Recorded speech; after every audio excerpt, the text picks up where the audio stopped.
Bienvenue sur DMG TV, les histoires mystiques. Si tu es nouveau sur la page, n'oublie pas de t'abonner, de laisser un commentaire, de liker, de partager. Tu vas raconter une histoire. Il y a un numéro à l'écran, c'est le plus 237 655 81 90 17, le numéro WhatsApp. Tu peux envoyer ton histoire et on va jouer ici sur YouTube. On poste 10 histoires tous les jours sur YouTube, la page c'est DMG TV.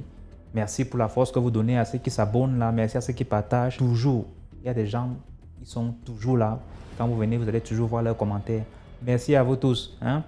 Tant qu'il y aura vos commentaires, vos likes, vos partages, on va toujours faire l'effort de produire du contenu. Voilà. On va commencer aujourd'hui avec la première histoire. Je vais vous demander d'écouter attentivement s'il vous plaît. Et surtout, dites-moi à chaque fois ce que vous pensez par rapport à telle histoire en commentaire. N'hésitez pas, faites-le en commentaire. Sachez qu'ils vont forcément lire votre commentaire.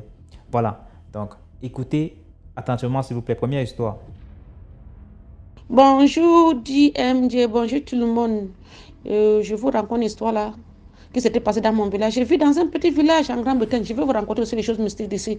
Mais là maintenant, je vous raconte d'abord ce qui s'était passé au Cameroun, là-bas vers le Lodève où je suis.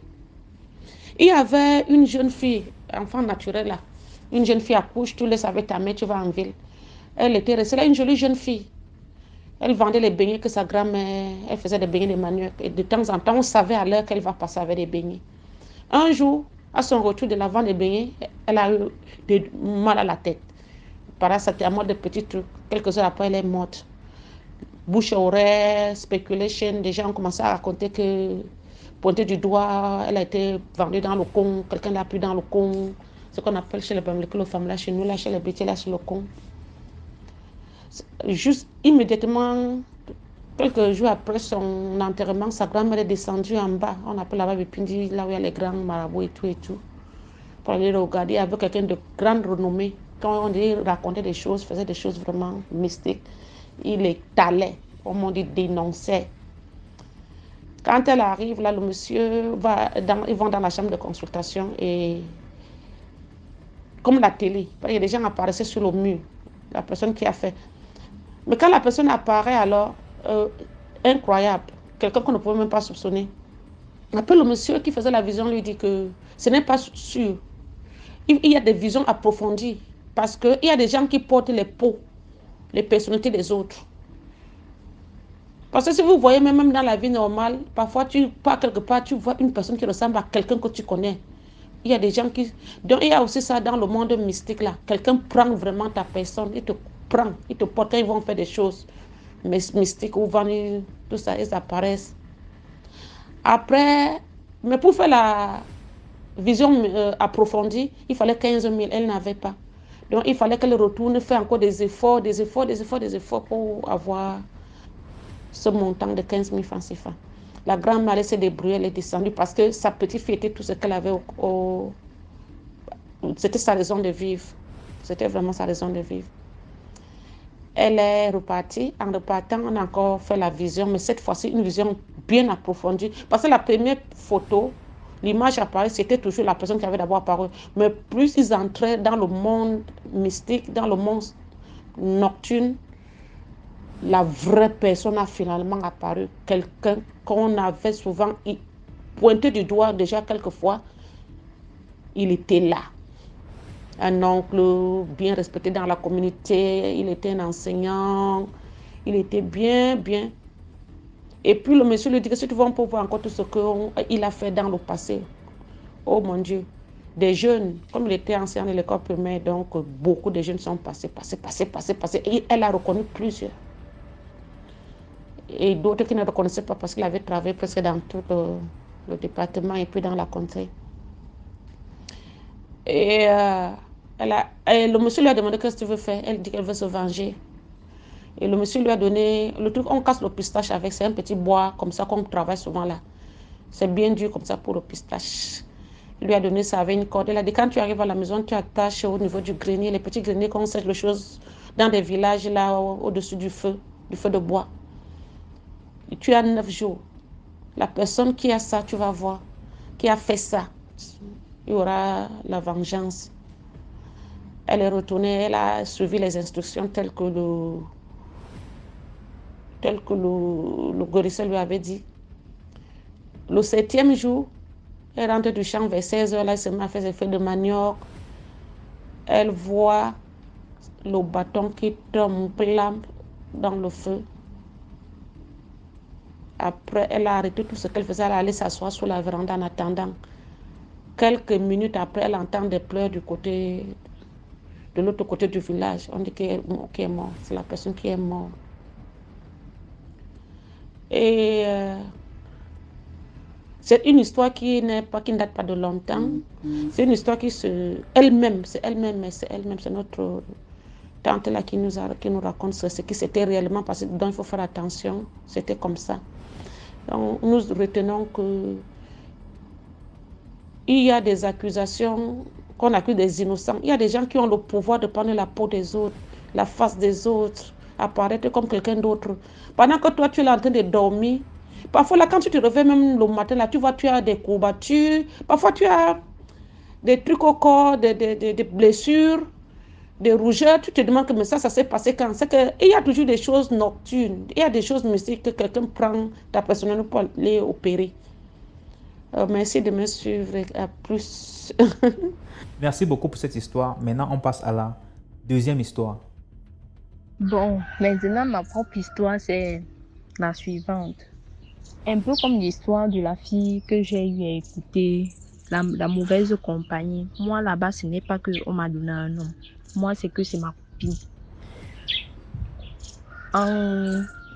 En quelle année, je ne me rappelle plus trop. Entre peut-être 2013... Non, entre 2012 et 2013. J'ai fait la rencontre d'une fille à Konolinga. Parce que après tout le parcours que ma mère et tout, mon père m'a reconnu, j'ai rencontré qui était mon père à l'âge de 20 ans, 19 ans comme ça. C'est comme ça que je viens vivre ici à Yaoundé. Quand je suis donc chez mon père comme ça là, sa femme ne m'aimait pas. Mon père a été affecté et tout. On est resté. Elle m'a mise dehors. C'est comme ça qu'un jour, à cause des 5 ans, c'est comme ça que je raconte donc cette fille-là. Le taximan nous a remis 100 francs. Qu'on doit se partager 50-50 parce qu'il devait lui rembourser 50, il devait aussi me rembourser 50. Maintenant, donc, tellement qu'elle était sérieuse, elle me dit que tu t'appelles, je lui dis que elle me dit, machin, je parlais du mannequinat et tout au téléphone. Elle me dit, tu fais un mannequinat? J'ai dit oui. C'est comme ça qu'elle me dit donc, donne-moi ton numéro, j'aimerais aussi bien faire dans ça. Ah, comme je partais dormir chez une camarade de classe, je lui dis que ok, d'accord. Elle m'appelle un jour, elle me dit tu es où? Je lui dis je suis à la Maïtu. La Maïtu, c'est un quartier ici. La Maïtu, c'est un quartier ici, là, à Yaoundé. C'est comme ça que elle me dit tu fais quoi? Je lui dis, elle me dit que tu ne travailles pas. Je dis que je ne travaille pas. J'ai même des sérieux problèmes. Présentement, on m'a mise dehors. Je ne suis pas chez mes parents. Elle me dit ah bon, j'ai une maison ici là que ma mère loue. Tu peux venir rester avec nous. Moi, il m'attend. C'est comme ça que je viens donc, je vois, c'est dire que Seigneur, donc il y a même encore les gens généreux comme ça ici sur terre. Je ne peux pas donc rester avec eux. Quand je reste donc avec eux, vraiment ça s'est passé bien. Le jour qu'il y a et tout, on mange. Moi, comme moi, on m'a toujours habitué à me battre. C'est comme ça qu'il commence à chercher le travail. Il dit que même si c'est la bonne, même si c'est la ménagère, je vais faire. La nounou, je vais faire, pardon. Je cherche dans un matin, mais je cherche, je vois une plaque. Ah, j'appelle le numéro, la dame me dit que oui, venez. C'était non loin de où on restait. Quand je parle, la dame me dit que, ah, bon, d'accord. On finit de parler, elle me dit que tu peux commencer maintenant. Elle dit que maman, je n'ai même pas de problème qui fait quoi à la maison. Donc, elle voulait que je sois nounou ménagère. Comme avant que j'étais assoiffée du travail, la somme d'argent qu'elle m'avait proposée, moi, j'ai seulement accepté. C'est comme ça que je travaille. Ma copine, si elle ne fait rien, sa mère est au Bénin. C'est sa mère qui sponsorise tout. Ah, un jour donc, ma copine a deuil. Elle me dit qu'elle a deuil. Mais sans vous mentir, chaque fois peut-être que je bouffais mon salaire, ma copine me dit qu'elle est malade, elle a attrapé une infection. Je donne l'argent et part à l'hôpital. Je dis ah, c'est ma soeur. Ce qui me fait même bizarre d'abord, c'est qu'elle me manque que je suis sa grande soeur, or qu'elle est mon aînée de loin. Sa petite soeur est tombée malade, elle a eu l'indigestion, j'ai pris l'argent, j'ai donné, elle est partie à l'hôpital. Donc, Moi, je ne voyais pas ça en mal. Je disais que c'est entre nous, la famille et tout et tout. Un jour comme ça, là, elle me dit ils ont deux, qu'il faut qu'on parte dans son village. J'ai dit, c'est déjà la famille. Pourquoi on n'est pas allé soutenir ma soeur? On part dans son village, sa famille m'accueille et tout et tout. On fait deuil. Arrivé là-bas, j'ai eu les ganglions, là, les trucs qui gonflent souvent les mandibules, là, ça fait mal. Sa grand-mère a dit qu'il faut qu'il mette la centre là, pour quelque chose comme ça. Là. Ah, au deuil, là, il y a un de ses cousins qui m'a salué bien. Et tout. On causait, on parlait de tout et de rien. Quand on rentre 2 jours après, on dit que son cousin là voit déjà qu'il fait les remèdes. Il voit déjà faire les remèdes comment? Elle me dit qu'on part, qu'il faut qu'on parte, que peut-être qu'il peut m'aider par rapport aux problèmes que j'ai. Je dis, on part, mais moi je n'aime pas les trucs des maraboutages, machin, truc là, parce que je sais à quoi ça ressemble, c'est le plus mensonge. Moi je n'aime pas. Elle me dit qu'on part, on peut aussi voir. Quand on arrive, on repart encore dans le village là. Je vais vous rappeler que tout l'argent, mon premier salaire quand j'avais touché, avant que je commence à les donner les argents pour aller à l'hôpital ou quoi que ce soit, mon premier salaire que j'ai touché, j'ai fait un grand marché, deux sacs de marché bien pleins, j'ai envoyé à sa grand-mère. J'ai pris un cabas neuf, j'ai envoyé à sa grand-mère. Sa grand-mère m'a béni que même si quelqu'un veut te faire quoi que ce soit, que ça rentre sur la personne. J'ai dit, je reçois maman. C'est comme ça qu'on parle dans le village là. Il envoie la nouvelle qu'on achète l'eau de Cologne Océane, la petite bouteille. On achète ça, on part avec. Quand on arrive, généralement, moi, je ne bois pas. Je ne fume pas. Je n'aime même pas les histoires de bois de nuit. J'aime bien le matango. Je vois dans le matango, je dis que je vais boire. Mais c'était plutôt ce qu'on recueille en haut. Je dis donc que je veux boire. Je constate que là, elle buvait, ne me donne pas. Elle dit qu'attends, je vais pas chercher ton verre. Je vois seulement comment elle vient me remettre. Il y a le matango. Elle dit que c'est ma soeur, je bois. Moi, je ne doute de rien. Quand maintenant, on part chez son cousin-ci, avec l'eau de Cologne là, qu'il va nous faire, je ne sais pas ce qu'il allait faire avec. Son cousin là a coupé. Il y a ici là, dans les trucs de tradition là, il y a un oignon que c'est l'oignon du serpent. Il a coupé les feuilles de ça. Il a mis dans ma bouteille de l'eau de Cologne ici. Je ne sais pas où il avait mis chez elle, où il a fait comment, je ne sais pas trop. Quand j'ai bu le matango, c'est là, moi je me sentais bon, je me disais la fatigue et tout ça. On a décidé de rentrer. Mon téléphone était éteint, ça faisait 4 jours parce qu'on avait fait soit 4 jours, mon téléphone était éteint. C'est comme ça qu'on décide de rentrer à l'agence. On finit de payer les places et bien on entre dans le bus. On démarre. Le bus commence à rouler. Je reste comme ça, j'entends quelque chose qui vibre. Je dis qu'est-ce qui vibre dans mon sac? Je lui dis que mais je ne comprends pas, mon téléphone est éteint depuis 4 jours, mais il y a quelque chose qui vibre dans mon sac. C'est comme ça qu'elle me dit caca. Peut-être tu ne machin truc. Vous savez tout, quand quelqu'un connaît ce qu'elle t'a fait, ce qu'elle t'a amené. Je ne sais pas ce qu'elle est partie dire à son cousin. Je ne sais pas ce qu'elle a dit à son cousin de faire dans l'eau de Cologne là, ou bien ce qu'il a mis dedans, ou bien ce qu'elle avait mis dans mon matango. Je ne sais pas. C'est comme ça que on part. Ça continue à vibrer. Je décharge le sac, je ne vois rien. Je regarde mon téléphone est éteint. Mais c'est quoi donc qui vibre jusqu'à ce qu'on arrive à la maison?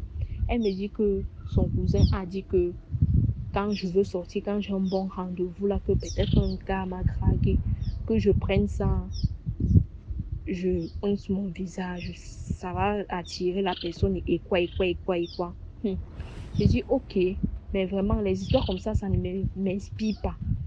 J'ai dit on essaye quand même, mais sans vous mentir, mon cœur pesait déjà d'abord qu'il y avait quelque chose qui devait se passer. J'ai pris tout juste un peu, quelques gouttes, j'ai frotté, j'ai oint sur mon visage. Merde, maman. C'est comme si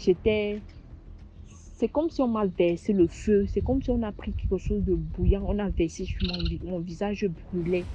Mais physiquement, il n'y avait rien, mais je ressentais. Je lui dis que moi, les trucs comme ça, je n'aime pas. Je suis partie jeter ça aux toilettes. Les toilettes qui ont souvent les fausses là, j'ai jeté ça là-bas dedans. Il dit que moi, je ne suis pas là-dedans. Si Dieu veut me donner un homme, il va me donner un homme naturellement. Elle s'est fâchée là-bas. Je lui ai dit que je ne suis pas là. Je suis partie à mon rendez-vous et je suis rentrée. Elle ne me parlait toujours pas. Elle me boudait. Ah, c'est comme ça que doucement, je me sentais bizarre. Un jour comme ça, on a eu les problèmes. On s'est chamaillé. Elles se sont mélangées, sa soeur, elle et sa tante. Elles se sont mélangées. Elles m'ont poussée sur les escaliers. Je suis tombée. Elles m'ont chassée. C'est comme ça que je suis revenue dans la famille de mon... Je suis ma tante, ma cousine. Sa mère n'est pas...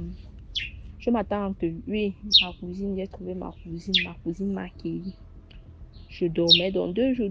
Premier jour, 2 jours, 3 jours.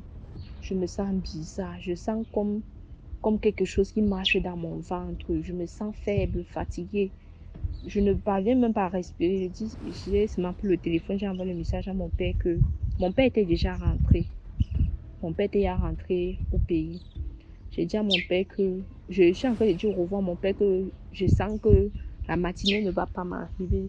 Mon père me dit que comme je suis en train de parler là, immédiatement, même si c'était aux environs le matin, le matin était en train de se lever.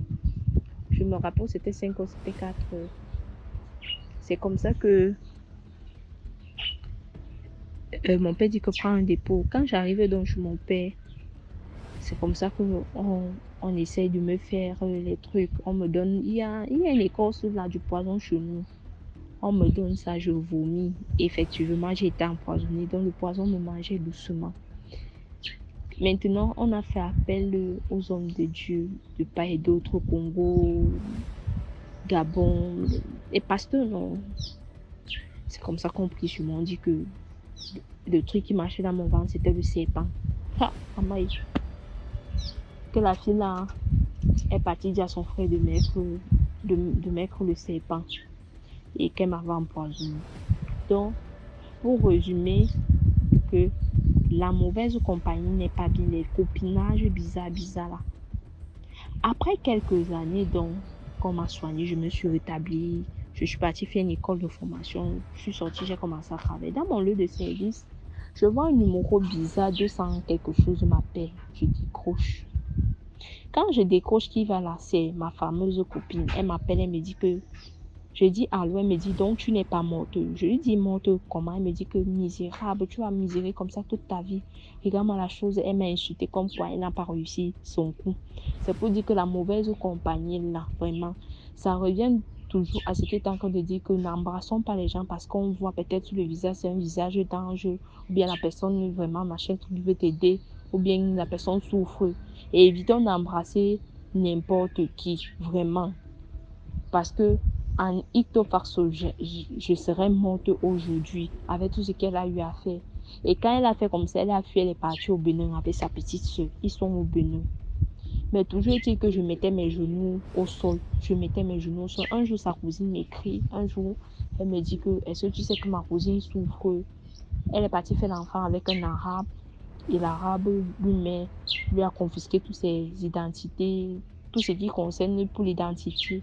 Et là, j'étais dans une cage comme un chien et tout. J'ai dit, bon. J'ai seulement dit que Seigneur pardonne ses péchés, pardonne pour tout le mal qu'elle a eu à me faire. Donc, c'est pour dire que vraiment... Et depuis lors que j'ai eu ça, moi, jusqu'à présent, j'ai 30 ans. Et j'ai 31 ans. Je n'ai plus jamais eu de copine dans ma vie. Donc, quand je sens que la personne est fausse, non, mon esprit refoule, mon esprit ne veut pas que j'ai la personne là pour copine. Et c'est comme ça que je suis restée jusqu'à aujourd'hui. Je n'ai pas de copine. Je n'ai nullement aucune copine. Je vis comme ça seule. Si j'ai des problèmes, je me confie peut-être aux membres, certains gens de ma famille, ou ça, je reste tranquille, je garde ça pour moi. Je garde ça pour moi. Ou bien quand ça m'a trop dérangé, je me confie à Dieu. Généralement, même c'est à Dieu que je montre. Donc, c'est comme ça. Vraiment, évitons le copinage, tout ça. Et en plus même de ça, ce que sa soeur m'a dit, c'est qu'elle m'enviait. Et parfois, quand on sortait, elle me dit, pourquoi? C'est toujours toi. C'est toujours toi. Machin cru, c'est monté, c'est descendu, c'est toujours toi. Oh, machin, c'est toujours toi. Donc, c'est un peu ça. C'est un peu ce que je vais attirer l'attention. Et voilà. Moi, j'avais coupé les ponts avec tout ce qui concerne le monde des femmes, sans vous mentir. Le monde des femmes, c'est méchant. Si c'est la femme qui avait la clé du paradis, c'est qu'on ne va jamais entrer. Donc vraiment, les filles, mes mères, mes soeurs, mes petites soeurs, mes tantes ou qui que soit, même les hommes, vraiment, faites attention. Vraiment, faites vraiment attention. Ça, ce sont mes propres histoires. Ce que je viens de raconter, c'est ce que moi-même j'ai vécu. Merci beaucoup pour cette histoire. Là, on passe à la troisième histoire. Alors, bonsoir DMG, j'espère que vous allez bien. En fait, j'ai une petite histoire. C'est une histoire que j'ai vécue dans ma jeunesse, quand j'avais peut-être l'âge de 15 ans, 16 ans. Dans notre village, on a un monsieur que je vais nommer Alex. Bon, Alex vivait avec sa grand-mère et sa grand-mère, en fait, il vivait avec sa grand-mère dès son bas âge.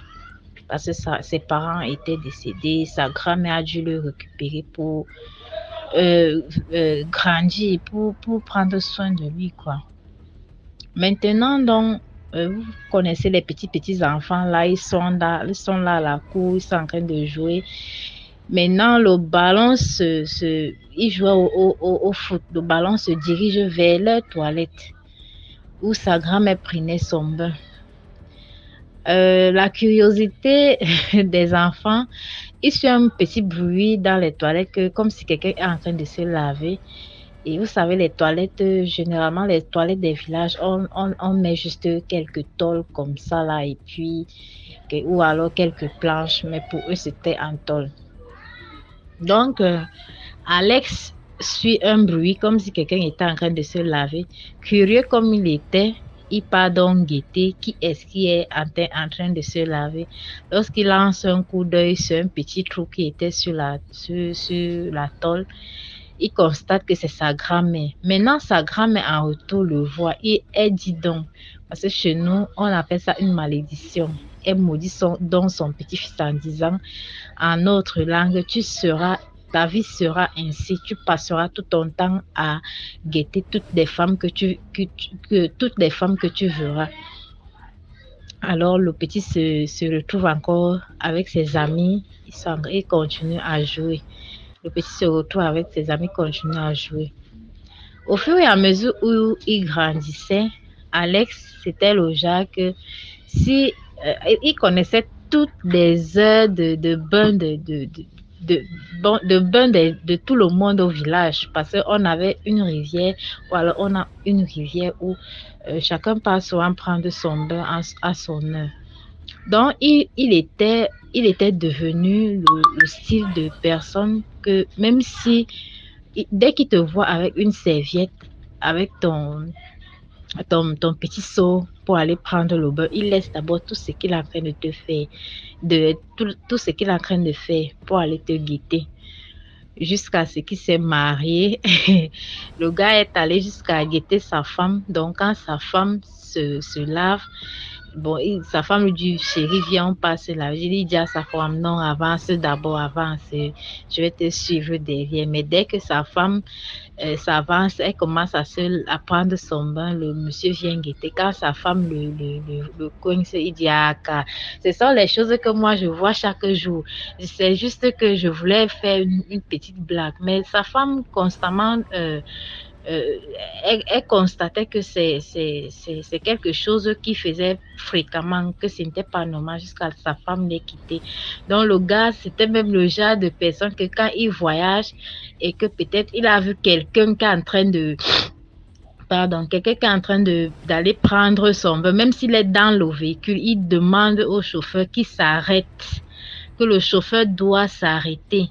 Il paye son transport là, la voiture continue juste parce qu'il va aller guetter la personne. Donc, c'était ça ma petite histoire.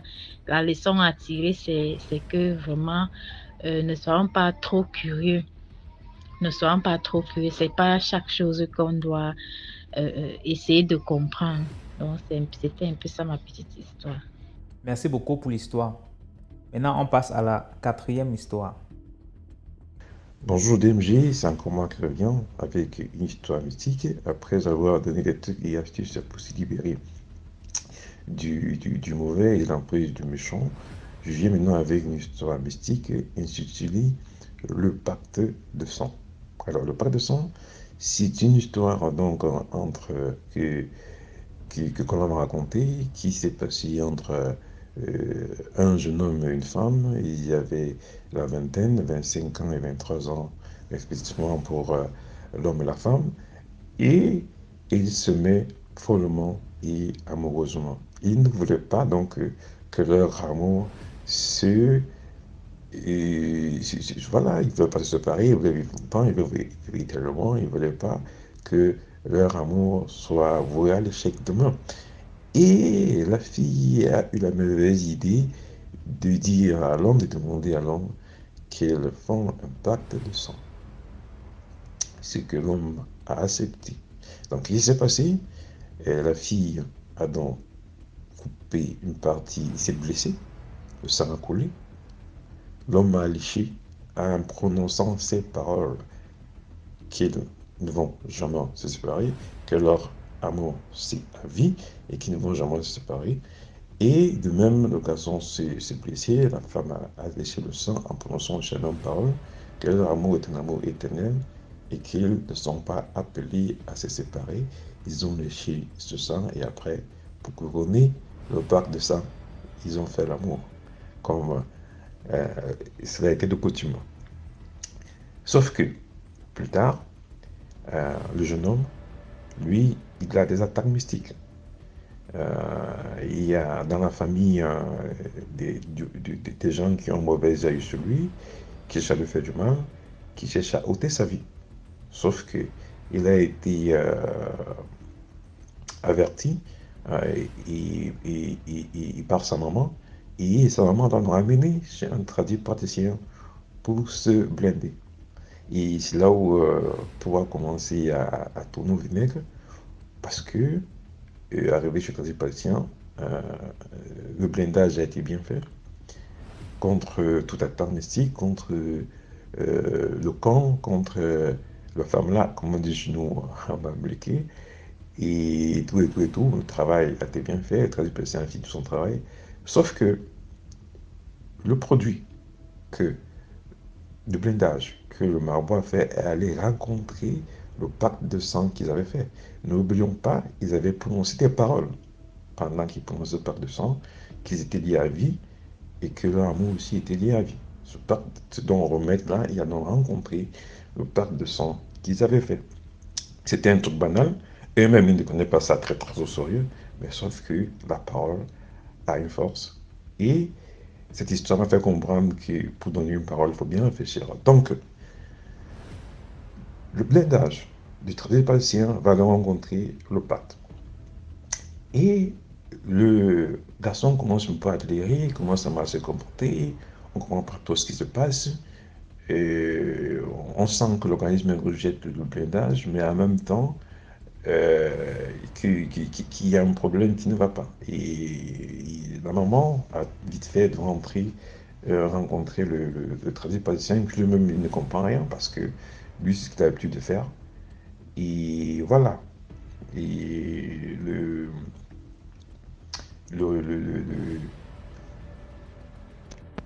alors le marabout leur a demandé, puisqu'il avait donné de l'eau qu'il devait se baigner avec, la femme devait se baigner avec, et le mari devait se baigner avec parce qu'ils vivaient ensemble. Donc, effectivement, la dame avait pris le bain, elle s'est pas lavée et elle a versé. Et quand le monsieur donc a commencé donc à avoir des crises de folie, La dame aussi a aussi commencé à avoir des crises de folie, mais chez la dame, c'était plus fort que chez le monsieur. Donc, on a donc essayé de comprendre ce qui s'est passé. Et puis, le monsieur, finalement, après une question, a donc avoué qu'avec sa femme, ils avaient fait un pacte de sang et que probablement c'était ça qui agissait en eux. Donc, maintenant, la question qui se posait, c'était de savoir comment détruire le pacte de sang. Maintenant, la question fondamentale et la question un peu difficile était là-bas parce que ils avaient fait cela dans une chambre à une heure bien précise. Ils avaient dit des paroles bien précises. Pour détruire ce même pacte de sang, il fallait refaire la même cérémonie, mais cette fois-là, prononcer les paroles inverses. Dire, ok, pas le pacte de sang qui nous liait à vie, nous coupons notre sang aujourd'hui, d'un lèche, l'autre lèche, et puis ils disent que le pacte de sang qui nous lie à vie, par l'action que nous le détruisons, et nous sommes plus liés à vie par le même pacte de sang. Donc, il fallait le faire la même cérémonie, mais pour dire qu'ils ne sont plus liés à vie par le pacte de sang, et cela dans la même chambre, et cela à la même heure à laquelle ils ont fait ce pacte-là. Sauf que quand on a mené les enquêtes, on a constaté que la chambre dans laquelle ils habitaient pendant qu'ils faisaient ce pacte-là, c'était une chambre allouée. Donc, il y avait un locataire là-dedans.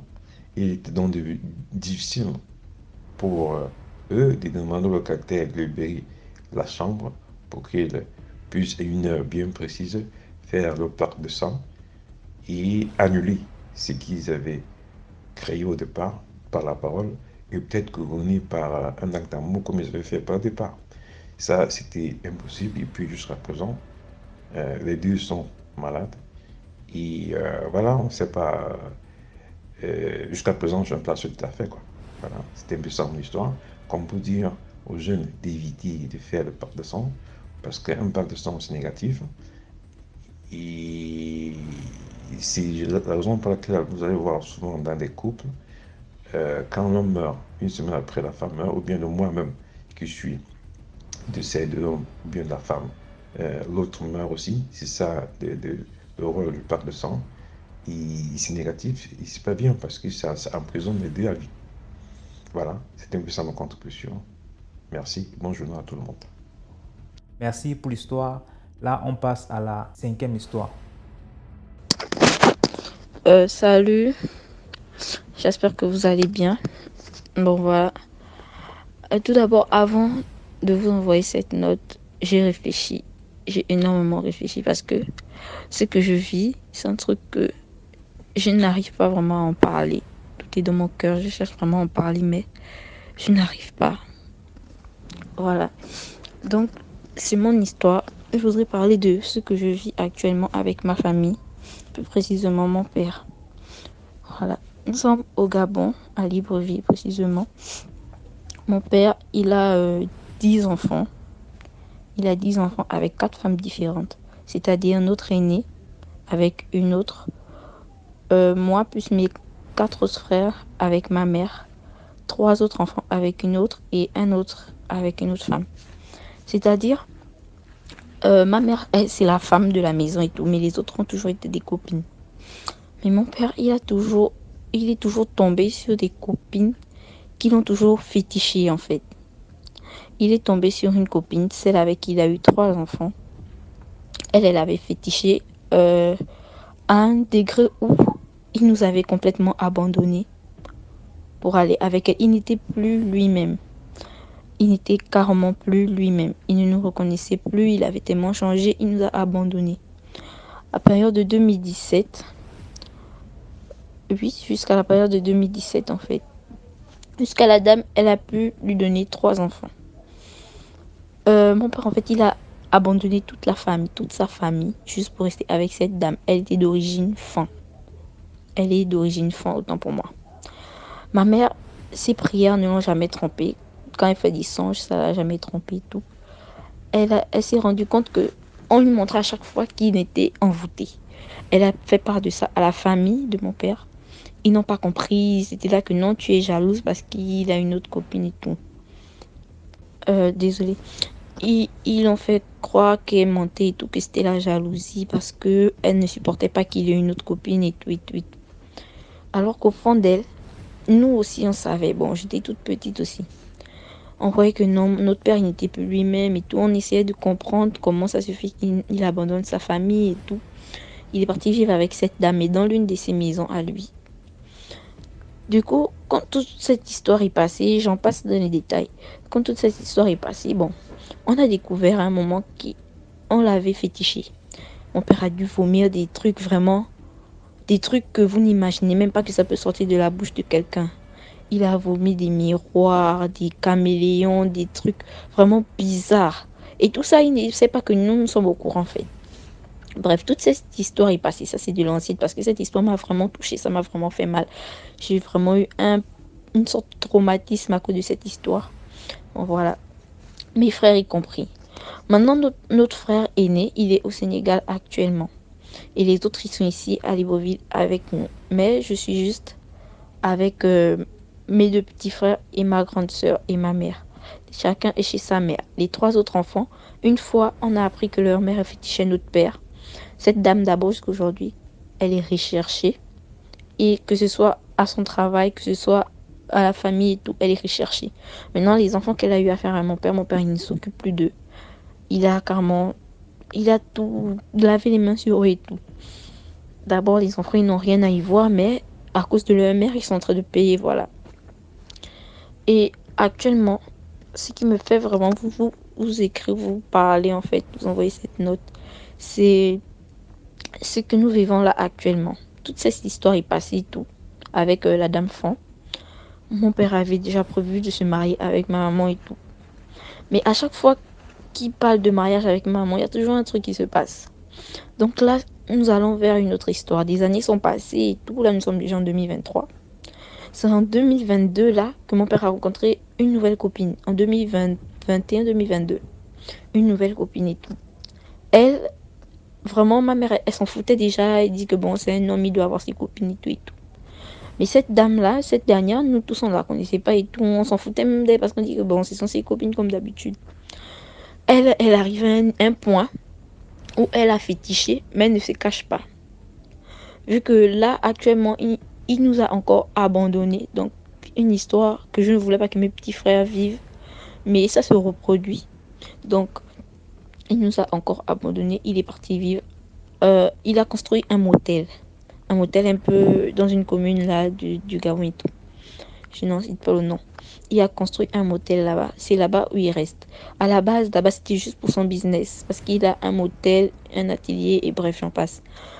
Et il a aussi un bar là-bas. Du coup, nous, bon, une fois comme ça, on a décidé d'y aller. Moi, ma soeur, ma mère, mes petits frères et tout comme ça. On a décidé d'y aller, voir comment ça se passait et tout, vu qu'on avait l'habitude d'aller là-bas. Voilà, comme il restait sur les profils avec nous, on avait l'habitude d'aller là-bas et tout, passer des week-ends, machin et tout. Et gérer un peu ces petits trucs à sa place et tout. Du coup, un jour, nous sommes allés, comme on devait aussi avoir un mariage dans la zone, nous sommes allés là-bas. On a trouvé une dame. Nous, on savait déjà que notre père avait une copine. On a trouvé une dame. Donc, la dame, elle était avec ses enfants. Depuis le début, ma mère disait que cette femme-là, elle a fétiché mon père et tout. Elle a fétiché sa famille et tout. Ils l'ont accusé de tout, que non, elle est jalouse et tout. Ma mère a dit non, je ne peux pas être jalouse parce que je suis tellement habituée avec ces histoires de copines que je ne peux plus être jalouse en fait. Mais cette femme, je connais le comportement de mon mari. Cette femme, elle n'est pas claire. Elle a fétiché. Et ils ont continué dans leur truc. Non, elle n'a pas fétiché. Tout, c'est la jalousie et tout. À un degré où certains membres de la famille de mon père nous ont tourné le dos en fait. Voilà. Donc, comme je disais, nous étions allés là-bas et tout prendre visite. On a trouvé cette dame-là. Au début, tout était bien. Premier jour, on demandait à notre père, mais cette femme, c'est qui en fait? On voulait que lui nous réponde. Donc, cette histoire, ma soeur et moi avons pris en charge. On n'est pas parti pour des problèmes à la base. On partait pour parler tranquillement, passer nos week-ends comme d'habitude, nos vacances de Pâques. Donc, il était bien avec nous. Après, je crois qu'il était monté sur Libreville. Donc, on était resté celui qui travaille sans douanier. Donc, il devait faire des trucs un peu sur Libreville et tout. On était resté là-bas. Donc, il a au moins fait 3 jours, il était sur Libreville et tout. Nous sommes restés avec cette femme-là et ses enfants. Jusque-là, ma mère, elle gardait son sang-froid, elle gardait son calme et on continuait toujours dans nos prières et tout. Parce qu'on faisait en soirée, on s'asseyait autour de la table et tout, on priait avant de dormir. Voilà, donc cette dame-là, dès le premier jour que nous sommes arrivés, ma soeur et moi, on était au bar de mon père et tout. Elle a commencé à nous menacer. Bon, nous, jusqu'à là, on a gardé nos sang-froid, elle a commencé à nous menacer. Bref, les jours sont passés, des jours sont passés, des jours sont passés. Au moins, c'est 3 jours, voilà. Notre père a commencé à changer avec nous. Quand il arrivait, il nous menaçait, il nous grondait. En fait, il peut bien nous parler. Quand nous sommes nets à la cour du motel et tout, il est bien tout doux avec nous, il parle gentiment. Quand il arrive au bar, il change d'expression, il change carrément.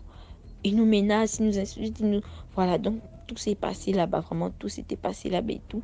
Jusqu'à un jour, on était arrivé désolé, voilà. Un jour, on est arrivé jusqu'à faire une bagarre parce que vu qu'on gérait aussi le bar de notre père et tout, donc les filles de cette dame-là, à chaque fois que nous on vendait des trucs, elle notait ça. Mais nous aussi on notait parce qu'il fallait faire des comptes. Nous aussi on notait. Donc un jour en soirée, il était 1h du matin, notre grande soeur, notre aînée, on avait raconté tout ce qui se passait là-bas, donc elle était venue nous trouver. À 1h du matin, notre père il nous fait asseoir, il nous dit que faites sortir les factures. Parce qu'à la base, on avait bien parlé avec lui. Il dit que faites sortir les factures de tout ce que vous avez vendu parce que je vois que le congélateur du bar, il est vide. On a fait sortir les factures. Il se met à crier sur nous, bon, personne, sur moi. Parce qu'on lui a rapporté que j'ai vendu une boisson que je n'ai pas notée. Une seule boisson que je n'ai pas notée. Le reste, j'ai noté. Donc, c'est qu'il a fait en sorte qu'il crie sur moi et tout, il m'a insulté. Et en m'insultant, moi aussi, je me suis fâchée parce que là, j'étais vraiment à bout. Ces femmes et ces filles-là m'ont vraiment poussé à bout. Voilà, donc, il nous a dit, bon, partez les réveiller. On a dit que vu qu'elles ont noté, vu que c'est elles qui t'ont rapporté tout, on va tous les réveiller. Et on va tous faire les comptes ensemble parce que c'est pas nous que tu vas faire des comptes à cette heure-là. Et puis, elle dorme, en fait. On est parti les réveiller. Leur mère, qui est la copine de notre père, elle sort. Elle nous dit, on va régler ça demain. Donc là, on a la tension a commencé à monter, discuter et tout. Ça n'a pas plu à ma grande soeur la plus grande, puisqu'on a cassé la porte de ses filles et bref, on est arrivé à une bagarre. Bref, des jours sont passés. Mais à la base, d'abord, je reviens sur quand nous sommes arrivés là-bas. Au milieu de la cour, il y avait une sorte de plante. On ne connaissait pas ces plantes. En tout cas, c'était des fleurs. Ces fleurs étaient toutes noires. Ces fleurs étaient noires. On ne comprenait pas. Même les plus petits, des enfants de 1 an, disaient que mais ça, c'est quelles fleurs? Des enfants de 3 ans qui évitaient même ces fleurs-là. On disait que mais ça, c'est quelles fleurs? En fait, ça faisait tellement peur. Des fleurs qu'on n'avait jamais vues. C'était noir. Et ça, des fleurs étaient mortes. Les fleurs, elles étaient mortes. Genre, ça pourrissait. C'était bizarre, en fait. Voilà. Et une fois, ma grande soeur, elle avait déterré ces fleurs-là. Quand elle a déterré, mon père s'était fâché que non, il faut ramener les fleurs et tout, machin. On n'a jamais compris que mais c'est quoi ces fleurs il a tant voulu qu'on ne déterre pas en fait. Lui-même, il ne savait pas. Il ne connaissait pas la provenance de ces fleurs. C'était sa copine en question qui avait planté ces fleurs en question. Donc, bref, j'en passe. Au moment de la bagarre, donc, au moment de la bagarre, les jours sont passés, au moins le lendemain. On a déterré ces fleurs. On a essayé de creuser là où les fleurs étaient plantées. Désolé. Donc, où les fleurs étaient plantées. Lorsqu'on a déterré, on a trouvé des trucs un peu bizarres. On a trouvé des escargots tout blancs. Des escargots tout blancs. Comme s'ils avaient été brûlés. Et en fait, c'était inexplicable. On a trouvé des lézards. Des petits lézards là qui traînent dans les maisons. Mais vraiment secs. Vraiment, c'était inexplicable en fait. On se posait des questions. Dans la même soirée, quand je suis rentrée au bar en question, au bar de mon père, vu que c'était en haut, quand je suis montée, je vois le lézard qu'on a trouvé. Non, c'était dans la même soirée. Je vois un lézard sur le comptoir du bar. Un truc qu'on n'a jamais vu là-bas. Parce que dans le bar là, c'est vraiment... on a même des insectes, des trucs. C'est rare de voir ça. Un lézard, on n'avait jamais vu. Le lézard, il était tellement bizarre. Le lézard, il était tout blanc. Je l'ai vu sur le comptoir, j'ai flippé. Quand j'ai vu, aussitôt, je suis partie appeler mon frère et tout, que venez voir machin. Quand je me retourne, le lézard n'est plus là. J'ai flippé, mais j'ai vraiment flippé. Je suis sortie en sursaut, j'ai fermé, je suis plus montée. Quand j'ai expliqué, ils m'ont pas cru. Je suis descendue. Le lendemain, on voit la place où on a vu qu'on avait brûlé les trucs en question. La place où on a vu le lézard était toujours pareil, comme si ça n'avait pas été brûlé et tout. Pourtant, quand on a brûlé, nous tous on était là, on a même appelé les voisins et tout, que venez voir ce qu'on a trouvé. Voilà, nous sommes montés de brûler. Donc, lorsqu'on a brûlé, ça, on voyait bien c'est s'est brûlé. Mais le lendemain, quand j'ai vu le lézard en soirée, le lendemain, j'ai revu le même lézard. Il était identique. Donc, il était pareil, comme si on n'avait pas brûlé rien. Ma mère a dit non, ne paniquez pas et tout. On a jeté ça dans une fosse et tout. Voilà, donc, désolée, je suis un peu grippée et puis je ne sais pas raconter des histoires. Donc, le même jour là, mon père, il était revenu de Libreville, il est venu nous trouver. Il vient nous trouver et tout. Nous sommes là, assis tranquillement, voilà, en famille, on rigole et tout, on raconte un peu ce qui s'était passé le jour de la bagarre en question. On rigole. Aussitôt, il arrive, il gare la voiture, il parle tranquillement avec nous. Ouais, que bon. Non, là, il rentrait sur Libreville, désolé. Il montait sur Libreville, il nous racontait que non, là, il nous disait non, là, je monte sur Libreville, je vous laisse avec tout, vous gérez tout, et quand j'arrive, vous me faites des comptes. Aussitôt, il nous parlait comme ça. Donc, quand on monte, lui et moi, on monte parce que ma mère était restée en bas avec ma grande soeur, et en haut, il y avait des clients avec ma soeur et mon petit frère. Donc, lorsqu'on monte, lui et moi, il ne faisait que nous parler, il me fait que parler, tout, on monte des escaliers. Une fois, il dépasse la porte du bar en question. Une fois, il change directement il change de personnalité, il change en tout cas tout ce qu'il voulait dire. Il crie, il chasse tout le monde, sortez ici, c'est chez moi. Le visage a carrément changé, mais j'étais surprise, j'étais genre dépassée que mais qu'est-ce qui se passe? À peine il parlait bien avec moi et quand on monte, pourquoi il change en fait? Mais je tiens à préciser, je n'ai pas mentionné cette partie au début, c'est que lors de la bagarre qu'on avait faite avec cette dame et ses enfants, on avait trouvé son téléphone et tout parce qu'elle n'avait pas vraiment eu le temps de sauver quelques de ses affaires. On avait trouvé son téléphone. On avait trouvé son téléphone. Dans son téléphone, on avait trouvé des messages où elle menaçait mon père de mort, où elle parlait avec des gens de sa famille qu'elle veut tuer mon père et tout. Et des images, des trucs vraiment bizarres. Des trucs vraiment... Ça n'a pas... Je n'ai jamais vu ça en fait. Des images vraiment bizarres. On a vu une image d'un oiseau avec plusieurs couleurs qui était net devant le bar. Donc, net à l'entrée du bar de mon père. Une fois la réaction de mon père, quand il a eu cette réaction au bar, quand lui et moi on montait, l'idée m'est tout de suite venue que non, c'est cet oiseau-là en fait. Nous tous on a réagi pareil, même les voisins qui étaient, comme c'est un neveu aussi à mon père, il dit que ah l'oiseau en question, parce que la place nette où il a changé la réaction, c'était la place où on a vu l'oiseau, où la dame a filmé l'oiseau dans son téléphone, en fait. Et je tiens à préciser que la dame, elle a sa tante qui reste derrière le motel de mon père un peu plus loin. Elle a un temple là-bas, un temple de bouddhistes, de tout ça. Et la dame en question, la tante de cette dame en question, une fois je l'avais vue, j'avais flippé, je vous assure. Elle a un trou au niveau du visage et du cou. En fait, je n'ai jamais vu cette femme de près. Je ne l'ai jamais vue en journée. Genre, je l'ai vue une fois le matin et une fois la nuit. Je ne l'ai jamais vue en journée. Elle est tellement bizarre. Je ne sais pas si vous connaissez le film Moigné à Saba. La femme, elle est comme ça. Mais elle avait un trou au niveau de son visage. Je l'avais prise en photo, mais elle était de loin. Elle avait salué ma mère. Ma mère, elle avait dit que pardon. Ma mère avait dit genre, Faya, je ne parle pas aux esprits et tout. Donc, je l'avais prise en photo. Je l'avais prise en photo, mais dans la photo, son visage sortait flou. On ne voyait que le trou qu'elle avait sur son visage, genre au niveau de la joue et tout. Nous tous, on avait flippé que ça, c'est quoi? Ma mère m'a dit de supprimer ça et tout. Et puis, jamais refait. J'ai supprimé. Donc, j'en passe en fait. Ce sont des détails. Vraiment, désolé ma façon de raconter. Je ne connais pas raconter d'histoire. Donc, nous sommes montés sur Libreville et tout. On a vu plein de choses. Vraiment, plein de choses se sont passées là-bas. Énormément de choses se sont passées là-bas. Je ne veux pas répondre. Je ne veux pas raconter tout. Sinon, ça va vraiment me faire mal et je peux pleurer du coup. Voilà, donc.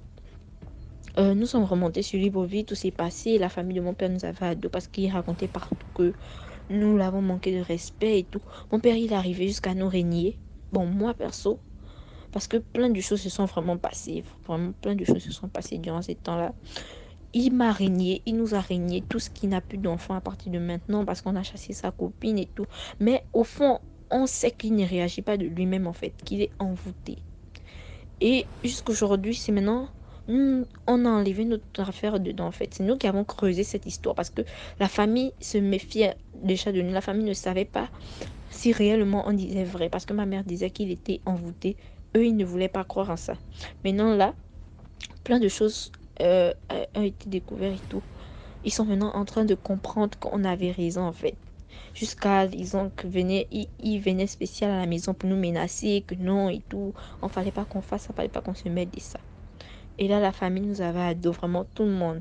Tout le monde. Jusqu'aux parents de ma mère, ils se demandaient pourquoi nous sommes allés là-bas, en fait. Vraiment, tout le monde nous avait à dos. Parce que pour eux, on a mal agi en allant là-bas et tout. D'après ce que mon père aussi racontait. Donc, alors que nous sommes allés creuser vraiment des trucs bizarres. On faisait vraiment des trucs trop étranges là-bas. J'en passe. Et actuellement, ce qu'on vit, c'est que il nous a abandonnés. Actuellement, il vit là-bas avec cette dernière. Cette dernière, elle veut juste le tuer en fait. Le frère à mon père, il est parti consulter un ganga et tout. Le monsieur lui a tout dit. Et c'est pas le premier. Il a des sœurs, des amis qui sont allés consulter. On lui a dit la même chose que cette dame, elle veut prendre son âme, elle veut le tuer. Elle veut le tuer en fait. Je sais pas vraiment pourquoi elle fait ça, je ne sais pas. Je ne connais pas sa raison, ses intentions, mais elle veut le tuer. Il y a des vidéos qui tournent d'elle où voilà, donc il y a des vidéos qui tournent d'elle elle avait tué son premier mari et tout. Donc en ce moment, on ne sait pas ce qui se passe, on ne sait pas si réellement, on sait pas réellement ce qu'elle veut en fait. Et le message que je viens faire passer aujourd'hui, c'est des hommes, c'est aux hommes en fait, de faire très attention aux copines qu'ils choisissent. Jusqu'à présent, nous sommes dans cette situation et cette dame, on sait vraiment pas ce qu'elle veut. On sait vraiment pas. Et ça fait vraiment mal, ça fait vraiment mal. J'avais besoin d'en parler, désolée si je sais pas raconter des histoires, mais c'est ça en fait. Désolée. Bon, bonne soirée. Merci beaucoup pour l'histoire. Là, on passe à la 6e histoire. Bonjour DMG, bonjour la famille. J'ai suivi une histoire d'une abonnée tout à l'heure qui m'a fait rappeler à celle de mon ex. L'histoire dont la fille parlait, son frère qui gérait, je n'ai pas compris bien le nom de l'entreprise, mais et que l'agent disparaissait à tout moment. Oui, ça m'a fait me rappeler de l'histoire de l'une de mes ex. Donc, elle gérait un snack bar à Yaoundé, dans un quartier de Yaoundé. C'était des années 2014, oui, tel qu'elle m'avait dit, qu'elle gérait ce snack en 2014. Donc, ce qu'elle a trouvé de très étrange, mystérieux, elle dit elle faisait des manquants n'importe comment, mais lors des comptes, on ne s'en rendait pas compte, mais elle se posait des questions. Elle disait parfois qu'elle pouvait même avoir les manquants de 3 casiers, mais son oncle ne se souciait même pas, ne demandait même pas, ne faisait même pas allusion à ça. Et aussi des choses mystérieuses qu'elle a rencontrées là, c'était que chaque fois qu'elle faisait les ventes, elle ouvre la caisse parfois, elle trouve que des cafards. Pour échanger de l'argent, elle trouve des cafards, plein de cafards qui sont dans la caisse. Elle échange toujours l'argent. Mais parfois, son oncle lui dit, il y a la boisson qui va arriver, il y a le dépôt, tu dois les payer. Et elle sait que hier, elle a vidé toute la caisse et envoyé chez son patron, c'est elle qui avait les clés chez son oncle. Et un jour, son oncle lui dit, la boisson va arriver et quand la brasserie serait là, tu dois le payer. Elle dit, mais le monsieur s'est dit, je vais payer. Avec quel argent, par contre, il n'y a rien dans ma caisse. Je n'ai pas d'argent dans la caisse. Elle ouvre la caisse. Elle voit que des cafards. Les cafards qui sont dans la caisse, elle dit, mais ça, c'est encore quoi ça? Elle fait, la brasserie vient, elle livre toute la boisson. Ce jour, il dit, madame, payez. Elle a encore dit qu'elle veut ouvrir la caisse. Il dit non, il n'y a pas d'argent. Elle prend le téléphone et elle appelle son oncle. Il dit que ils ont livré, mais il faut déjà les payer. Il dit que mais paye-les. Il y a l'argent dans ta caisse, il faut les payer. Comme elle dit comme ça, elle était tétanisée parce que vu vu que elle a d'abord ouvert la caisse, elle n'a que vu le cafard, que le cafard sorti de la caisse. Bon, il n'y a rien dans la caisse. Comment se fait-il qu'il y a d'argent dans la caisse?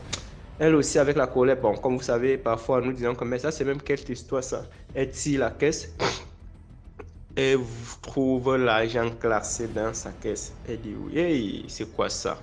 Elle a serré le cœur ce jour, elle a compté l'argent et elle a payé la brasserie.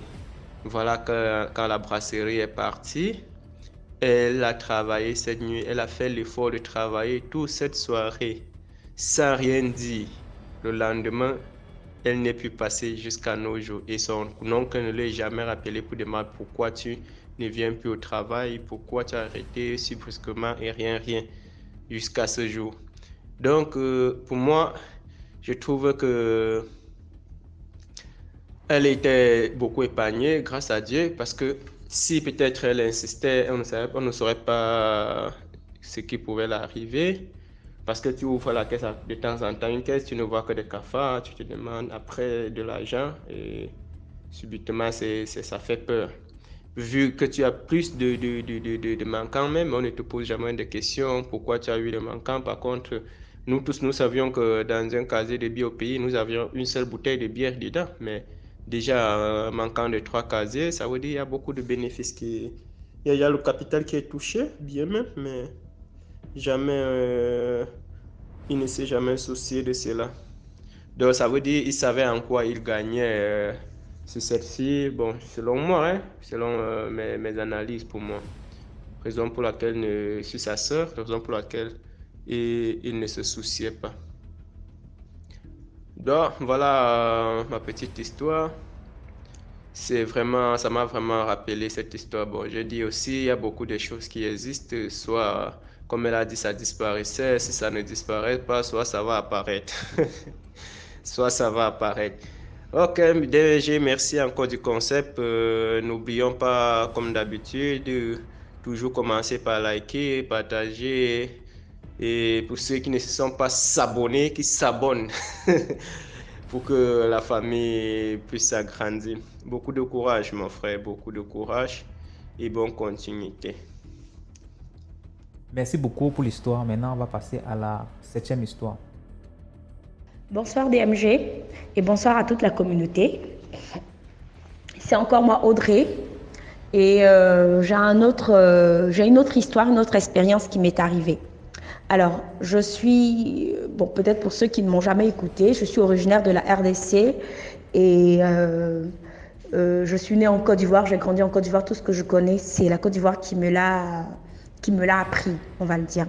Donc, arrivé à un moment de ma vie, il fallait que je me marie. Et quand j'ai décidé de me marier avec l'homme qui est actuellement mon époux, on a commencé à faire les démarches et ce n'était pas facile. On a fait les démarches parce que quelques mois avant, il a été licencié de son travail. Donc, on n'a pas eu le temps vraiment de mettre les économies qu'il fallait pour pouvoir préparer le mariage. Donc, c'était un peu difficile, mais on s'apprêtait, on le préparait, on s'apprêtait tout doucement. Un soir, pendant qu'on était dans la maison, en train de regarder la télévision, une parente à moi qui vivait dans la maison avec moi, avec ma famille, mon père, ma mère, mes frères, mes soeurs et tout, une parente à moi qui était aussi dans la maison, elle rentrait, était dehors en train de laver les assiettes. Et pendant qu'elle lavait les assiettes dehors, elle est rentrée avec une marmite. Je ne sais pas les marmites dans d'autres pays, à quoi ça ressemble. Mais ici, c'est lourd, une marmite. C'est très lourd. Je n'ai pas dit une casserole, je dis une marmite. C'est très lourd, une marmite. Et une marmite ne se perce pas comme ça. Elle se perce avec un feu, un ardent feu. C'est-à-dire quelque chose... Même la pointe ne peut pas percer une marmite. C'est pas évident. C'est lourd, c'est épais. C'est très lourd, une marmite. Je crois que ça va être de l'aluminium ou je ne sais pas. Mais vraiment, c'est lourd. Pour former la marmite, on est obligé de mettre ça dans du feu et tout. Donc, c'est vraiment lourd. Elle se perce. Moi, de toute ma vie, j'ai vu 2 ou 3 marmites se percer, mais c'était sur un feu terrible. C'était des préparations de fêtes, des cérémonies. Voilà, avec ce genre de feu-là, ça peut faire fondre ou percer une marmite. Et cette parente à moi rentre dans la pièce et elle me montre. Moi, qui étais assise en train de regarder la télévision, avec ma famille, elle me montre une marmite percée. Elle dit, ah, regarde, pendant que je lavais la marmite s'est percée. Moi, je suis tout de suite choquée. Je dis, tu lavais la marmite avec une cuillère? Elle dit non. Avec un couteau? Elle dit non. Avec quoi? Une éponge. Je dis donc, avec l'éponge, ça s'est percé. Elle dit oui. Et on voit dans la marmite un gros trou. Donc, moi, je suis choquée. Je dis, mais ah, bon, la connaissant, faisant des trucs tout le temps un peu bizarres, un peu louches, je dis, bon, ok, il n'y a pas de souci. C'est percé, mais ça là-bas, on va trouver une solution après. Et 2 jours après, il y a ma mère qui était en voyage qui est rentrée. Quand elle est rentrée, elle est partie directement dans la cuisine. Quand elle est rentrée dans la cuisine, 2 minutes après, je l'entends parler dans la cour, parler, crier, parler. Donc je sors, je lui demande, mais qu'est-ce qui se passe? Elle dit, calme-toi, je t'explique. 2 minutes plus tard, elle m'appelle dans sa chambre, elle dit, quand j'étais de l'autre côté, en voyage, j'ai fait un songe. Dans le songe, je t'ai vu, toi et ton fiancé, dans une marmite. Et dans cette marmite, il y avait comme de l'eau. Et arrivé un moment, c'est comme si l'eau a comme ça tourbillonné. Et ça tourbillonnait jusqu'à ce que l'eau est passée par un trou qui était dans la marmite. Et c'est comme vos 2 têtes là sont restées au-dessus. Donc tous vos corps sont rentrés dans le trou et c'est vos 2 têtes qui sont restées au-dessus. Et vous partez dans le trou en fait. Donc, quand je suis venue, quelque chose me dit d'aller dans la cuisine. Je vais dans la cuisine, je vois une marmite qui est percée. Et je demande à ta parente qui a percé. Elle me dit que c'est elle. Et je l'ai récupérée, je l'ai menacée pour dire, je ferme mes yeux, j'ouvre. Cette marmite, elle est soudée. Je dis, arrange-toi, fais tout ce que tu peux faire, mais arrange-toi, ferme cette marmite. Et si jamais le mariage de ma fille est gâché, si jamais le mariage, tu entendras parler de moi, tu ne vas pas aimer. Et maman l'a menacée copieusement. Et quand maman finit de la menacer, elle prend la marmite, elle va s'arrêter devant le portail. Nous, parce qu'on a 2 portails, on a un premier portail qui donne accès à la grande cour et puis un plus petit portail qui donne accès à la maison. Donc elle va dans la grande cour là-bas. Nous, on ne la voit pas de la maison puisqu'il y a 2 portails. On ne la voit pas, elle est là-bas et quelques minutes plus tard, elle revient avec une marmite soudée. Soudée, je vous dis. Il n'y a pas de soudeur dans le quartier. Moi, j'habite le quartier depuis des années, il n'y a pas de soudeur. Il n'y a pas de soudeur. Et même s'il y avait un soudeur, ce n'était pas dans les paramètres ici. Donc, elle devait aller, ça allait mettre du temps. Mais je vous parle d'environ 20 minutes ou 30 minutes. La fille rentre avec la marmite et soudée, fermée, collée, comme si elle n'avait jamais été percée. Je tape dans les mains, je ris. Je dis, mais c'est pas possible. C'est pas possible, c'est terrible. J'étais vraiment dépassée. Mais par la grâce de Dieu, mon mariage a eu lieu et vraiment tout s'est bien passé. Et j'ai épousé un serviteur de Dieu, un pasteur. Et vraiment tout s'est très très bien passé. Donc je bénis le Seigneur pour ça. Mais en même temps, je voudrais vraiment interpeller. C'est pas tout le monde qu'on a dans la maison. C'est pas tout le monde qui rit avec nous, qui a le bon cœur. C'est pas tout le monde. Faisons attention. Il y a des gens ici, ils vont poser des actes. Quand tu vois, tu vis avec quelqu'un qui pose des actes, à chaque fois, qui te met en colère, à chaque fois, des actes comme si c'était innocent, mais ça te met en colère, ça t'énerve, à chaque fois, ça provoque la colère dans ton cœur. Fais attention, cette personne a une double mission. Vraiment, merci beaucoup et passez une agréable fin de soirée. Au revoir. Voilà, merci beaucoup pour l'histoire. Likez, commentez, partagez. Là, on va passer à la 8e histoire. Salut DMG, j'espère que vous allez bien. Donc, c'est Hans. Je reviens aujourd'hui pour vous faire le voice. Comme vous avez dit la dernière fois que le voice que j'ai eu à faire avait trop de bruit. Donc désolé du retard, c'est le boulot. Je sors du boulot comme ça. Donc le voice que j'ai eu à faire concernant l'ami de papa. Donc c'est comme je l'ai dit tantôt au départ que ce monsieur, il est docteur international ici à Libreville. Je ne peux pas mentionner le nom. Je ne veux même pas mentionner le quartier. Et déjà, mon papa aussi, qui est aussi un grand homme administratif, il est conseiller d'éducation. Je ne veux pas dire dans quel domaine, si c'est le supérieur ou secondaire ou pas, mais il est conseiller.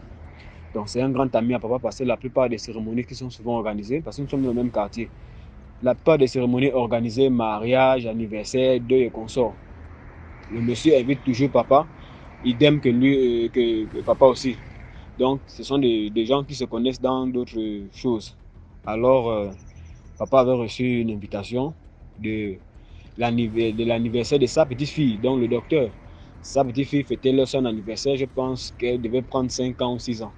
Donc, la fille, l'enfant, c'est l'enfant de son premier fils qui est commandant Il est commandant de compagnie. Je ne sais pas si c'est compagnie ou de brigade, mais en tout cas, il est commandant.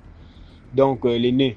Alors, deuxième né, c'est une fille. Elle est colonel dans l'armée et elle doit être docteur en même temps dans l'armée. Le troisième, je pense qu'il est aux États-Unis. Le petit frère de l'aîné, il a voyagé, ça fait peut-être 3 ans aujourd'hui.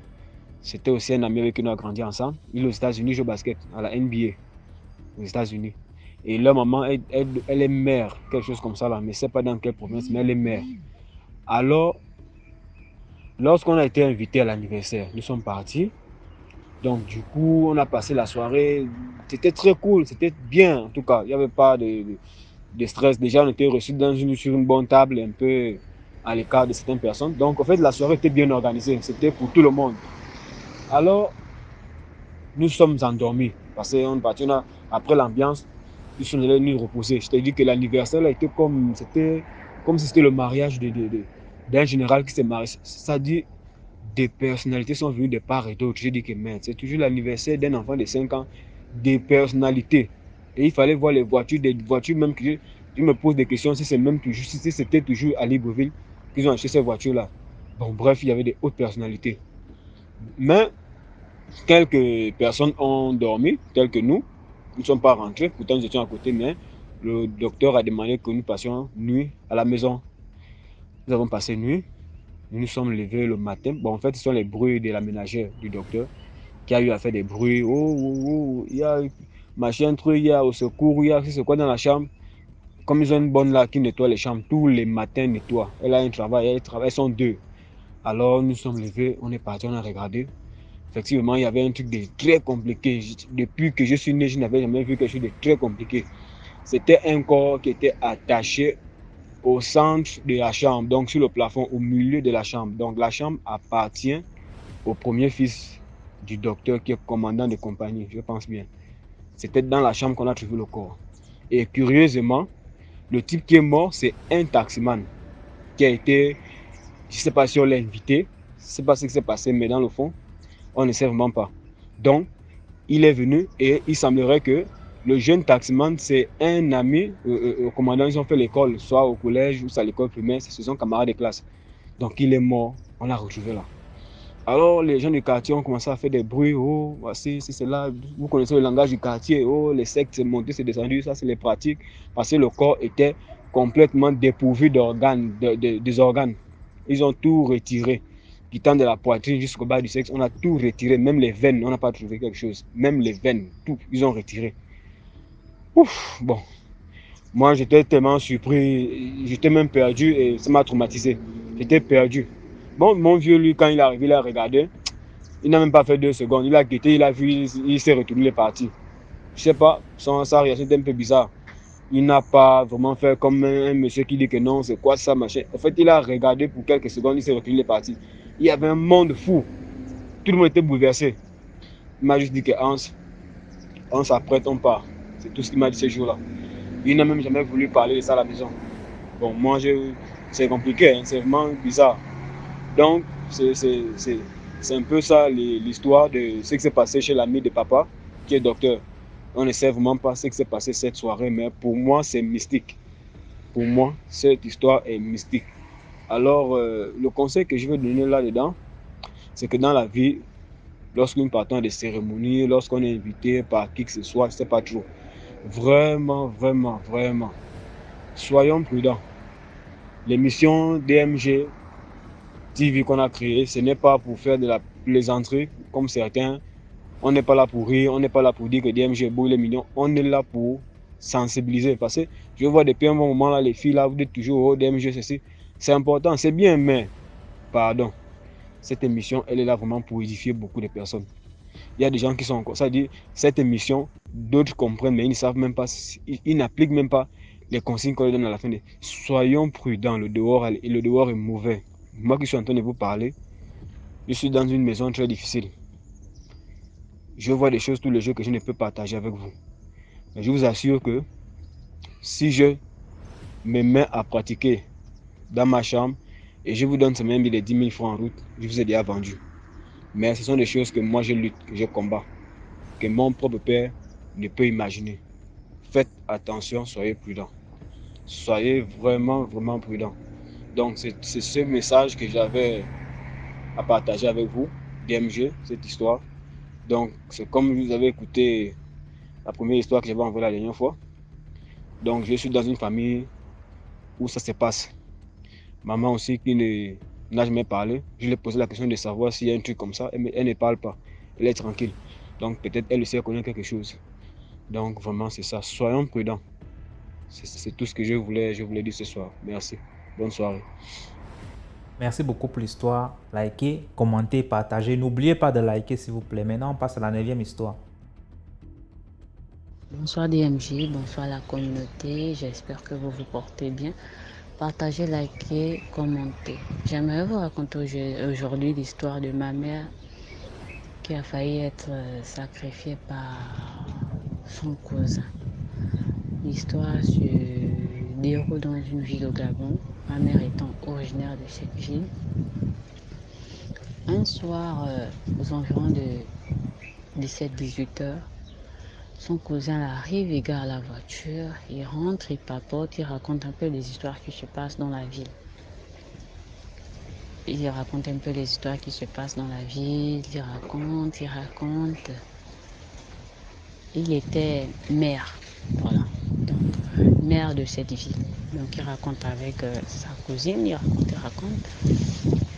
Et après il dit non, au fait j'ai oublié, j'aimerais que tu me donnes une poule. Je suis venue chez toi parce que je sais que tu as, comment on appelle ça, tu as un poulailler.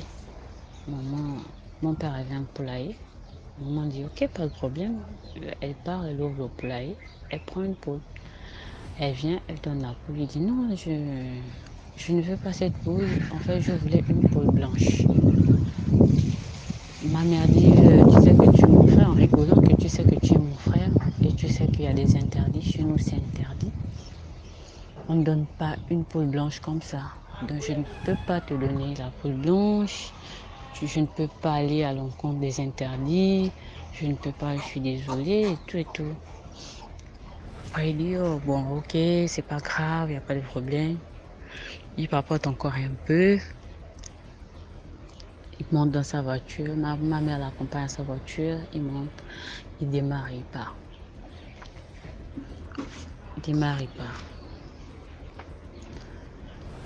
2 ou 3 jours après, une dispute éclate entre mon père et ma mère. Et ma mère se fâche, elle décide de nous prendre et aller chez ses parents. On s'apprête, on part, on arrive, elle salue son père, elle va trouver sa mère à la cuisine, histoire de raconter un peu les problèmes qu'elle a dans son foyer. Elle raconte, on patoie, elle parle avec sa mère. Il se faisait déjà tard, donc il a tellement raconté que le temps est passé, on n'a pas vu le temps passer. Ma grand-mère dit non, c'est pas parce que tu as des problèmes dans ton foyer que tu dois rentrer tard. Tu dois rentrer chez toi, tu es marié, tu dois aller chez toi. Ma mère dit ok, elle réveille les autres, mes soeurs qui dormaient. Je tiens l'une de mes soeurs et maman soulève la plus petite et on marche, on sort de la maison, on marche, on n'était pas loin de la route.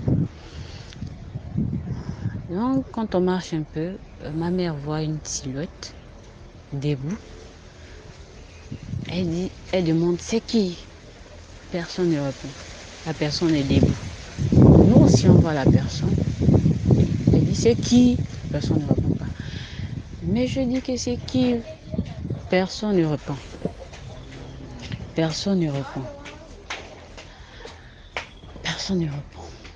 insiste, mais elle avait déjà reconnu la silhouette, c'était celle de son frère qui était décédé il y a quelques mois, peut-être une affaire de 8-9 mois. Donc elle insiste. Je dis c'est qui? La personne ne répond pas. La personne se tourne et se dirige vers le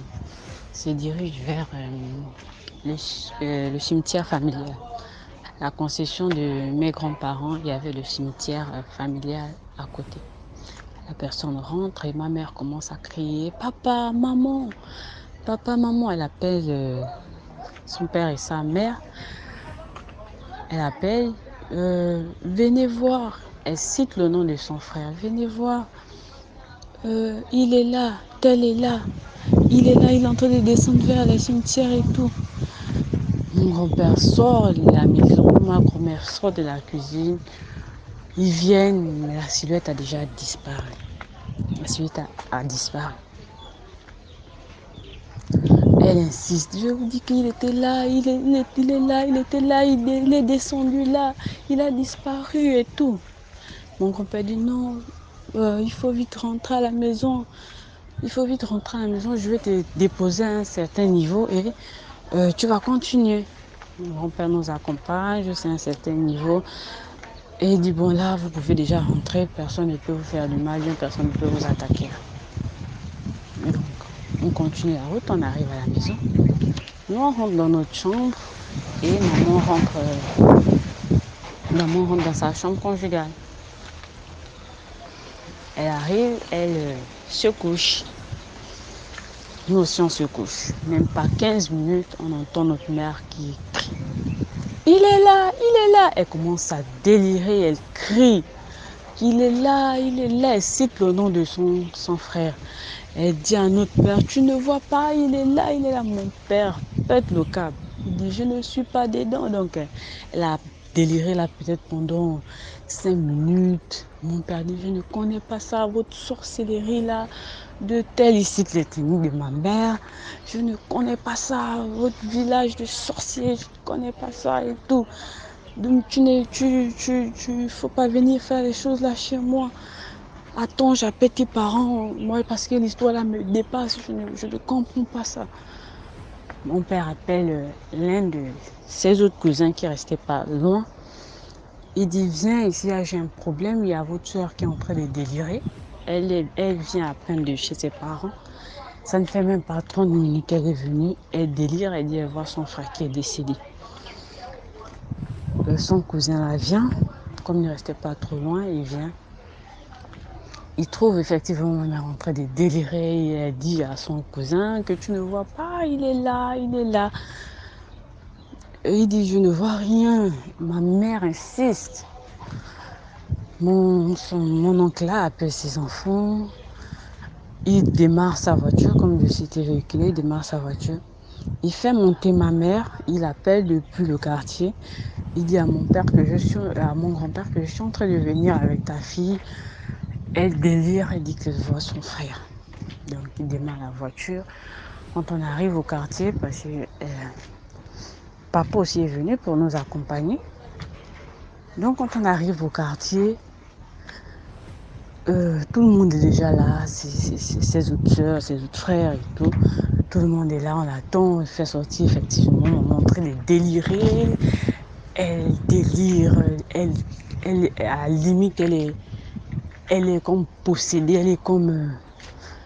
elle est brutale, elle est comme possédée. Elle dit qu'elle voit son frère, elle demande à son père, elle demande à sa mère s'il ne le voit pas. Il est là, il descend comme la fumée. Il est là, il descend comme la fumée. Après, il vient se transformer là et tout. Elle parle à ses parents, mais rien.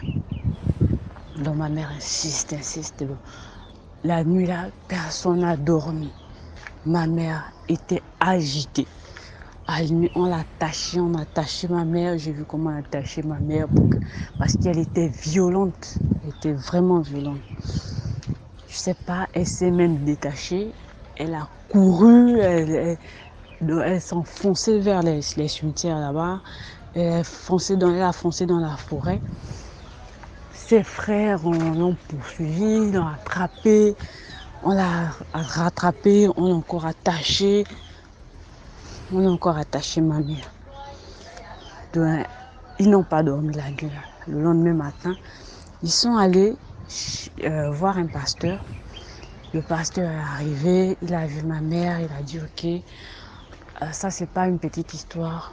Votre fille est en train de combattre. Elle est entre la vie et la mort. Donc, c'est pas une petite histoire. On doit prier. Le pasteur en question a commencé à prier.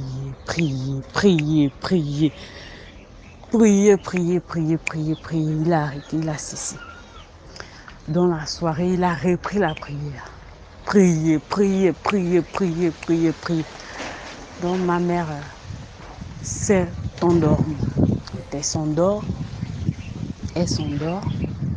Maintenant, c'est elle qui nous raconte. Donc, quand elle s'endort, elle voit, comment on appelle ça, son frère décédé là. Donc, elle fait la bagarre avec lui. Elle fait la bagarre, ils se battent. Bou. Ma mère ramasse un bois. Donc, elle ramasse un bois. Elle frappe à son frère là sur la tête. Donc, elle frappe le bois à son frère là sur la tête. Boum, il disparaît. Quand il disparaît, ma mère est plongée dans le sommeil. Il disparaît. Le lendemain matin, elle se réveille vers... le jour après, elle se réveille vers les 12 heures. Elle raconte... elle se réveille bien. Elle ne délire plus. Elle raconte à sa mère que voici qu'est-ce qui s'est passé. Voici ce qui s'est passé. Voici ce qui s'est passé dans mon rêve. Voici. Elle a aussi raconté qu'elle a commencé à délirer. On l'a raconté. Elle est d'abord restée. Mon père a dit que lui ne veut pas les problèmes, qu'ils arrangent d'abord leur fille.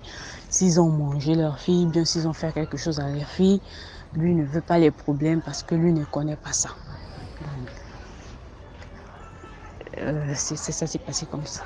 Donc, le cousin de ma mère qui était venu demander la poule en question, celui qui était maire, il vient dans la soirée, il gare.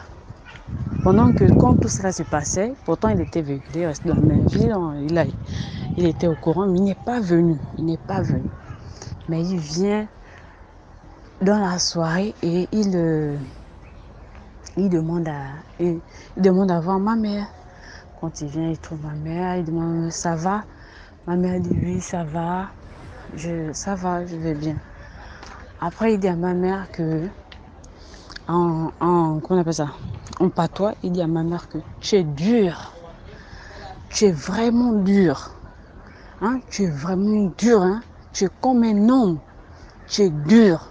Il dit ça à ma mère en patois. Donc il dit à ma mère, quand il dit ça à ma mère, un mois après, ma mère retourne dans son foyer, 1 mois, 2 mois, il commence à tomber malade. On l'emmène dans les hôpitaux, on fait les choses, on fait les trucs. Il dit j'ai mal à la tête, il a mal à la tête. On fait les scanners et à l'hôpital, on découvre qu'il a des abcès dans la tête. Il a des abcès dans la tête et si un se perce, il meurt. C'est comme ça que quand on revient avec lui, il décide de se confesser. Il se confesse, il dit, avant de se confesser, les autres à son côté, les autres de ses sœurs sorties du même ventre sont allées voir un ganga. Quand ils vont voir le ganga dit qu'il est trop tard, on ne peut plus rien faire pour lui, il doit se confesser. Il a voulu tuer sa cousine, mais elle a été plus forte, elle a un esprit fort, il n'a pas pu. Et c'est elle qui a gagné la bataille et tout. Donc, ce qui est là, c'est qu'il va mourir. S'il peut seulement vous expliquer, s'il peut vous dire comment il a fait pour se retrouver dans cette situation. Ok. Il va peut-être vous raconter. Donc, on les a racontés.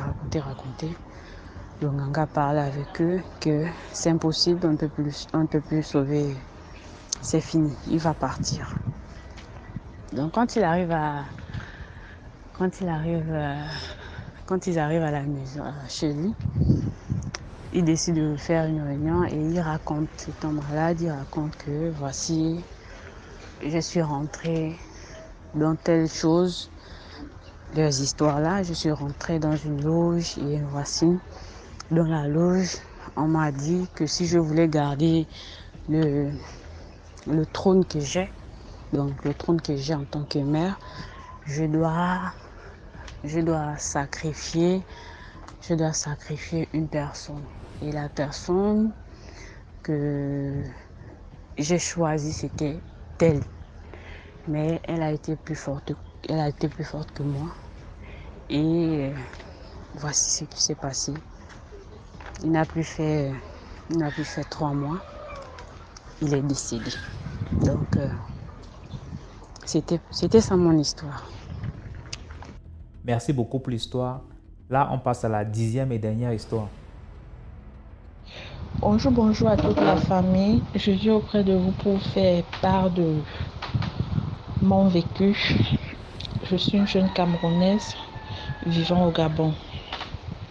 Bon, j'ai fait la connaissance d'un jeune Gabonais. Il était en instance de divorce. En tout cas, ce qu'il m'a dit. On a commencé une relation. Vu que je sortais d'une déception amoureuse, j'avais vraiment peur au départ de me lancer. Mais il m'a rassurée. Il m'a dit que non, il serait là, il va m'accompagner, il va prendre soin de moi et tout et tout. Donc, on a commencé la relation. 1 mois après, j'ai constaté que j'avais un retard. Je lui ai fait part, il était très content. Il était joyeux. On est sorti au restaurant manger. Après quelques temps, il a commencé à changer. J'ai remarqué des changements et tout. Un soir, mon téléphone était déchargé. J'ai dû laisser chez moi en charge. Je suis allée voir une copine. Il m'appelait, ça ne sonnait pas. Il a fait un tour chez moi. Il a appelé ma mère. Ma mère savait là où j'étais. Elle est venue m'appeler chez ma copine qu'on te cherche. Donc, quand je suis descendue chez moi, il était tout hystérique. Il dit que tu étais parti voir tes copains, machin, ceci. Ne m'appelle plus. Je ne veux plus. Ceci, je ne veux plus. Même ta maison, je ne paye plus. Donc, c'est comme ça qu'il est parti. Je suis restée, j'ai pleuré. Excusez, s'il vous plaît. J'ai pleuré, j'ai supplié, rien n'a changé. J'ai essayé de l'appeler, ça sonne, il décroche pas, il renvoie. Au final, il m'a bloqué. Excusez, s'il vous plaît. Au final, il m'a bloqué. Donc, je suis restée dans ma chambre. J'ai commencé à pleurer, me lamenter, me dire pourquoi ça n'arrive qu'à moi, pourquoi je ne pars de déception en déception, qu'ai-je fait pour mériter tout ceci. J'ai commencé à pleurer, c'est comme ça que je suis entrée en dépression avec mon état. Je ne mangeais plus, je ne sortais plus, même pour me laver, le corps pesait pour me lever, tout ça. C'est là où ma voisine la plus proche a constaté. Elle est venue me voir et me dit que maman, la seule solution, c'est d'aller prier. Allons à l'église. Pas loin de chez moi, il y avait une église. On appelle ça Saint-Michel. C'est comme ça que nous sommes partis à Saint-Michel. On a prié. Je suis allée là où il y a une petite place, la statuette de la Vierge Marie. C'est bien vrai, on dit qu'il ne faut pas adorer les idoles, mais je suis pas partie adorer en fait l'idole, non, je suis pas allée adorer la statuette, mais je suis partie avec la foi d'une maman qui porte un être dans son sein. Je suis allée, j'ai parlé. Quand je suis sortie de là, mon cœur était soulagé. Je ne sais pas comment je vais expliquer. Mon cœur, toutes les souffrances que ça avait, ça s'était évaporé.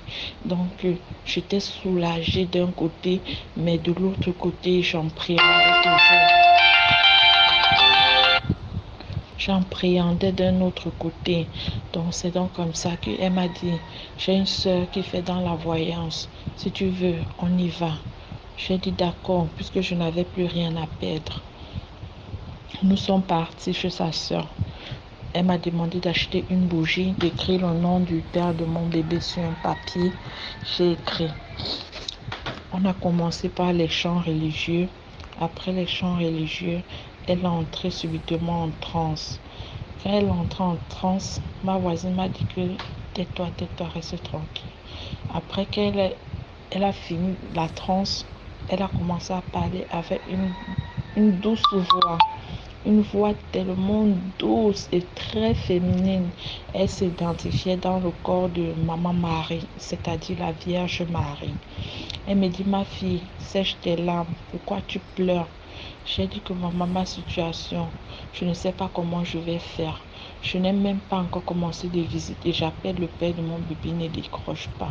Elle me dit, essuie tes larmes. Elle me dit, pourquoi tu penses à avorter de cet enfant? Ne sais-tu pas que cet enfant, c'est moi qui est venu te donner cet enfant? Ne sais pas que cet enfant, c'est lui qui va essuyer tes larmes demain? Connais-tu l'avenir de cet enfant? Pourquoi tu cherches à lui faire du mal? Ne le fais pas. Sache que c'est un garçon que tu as dans ton sein.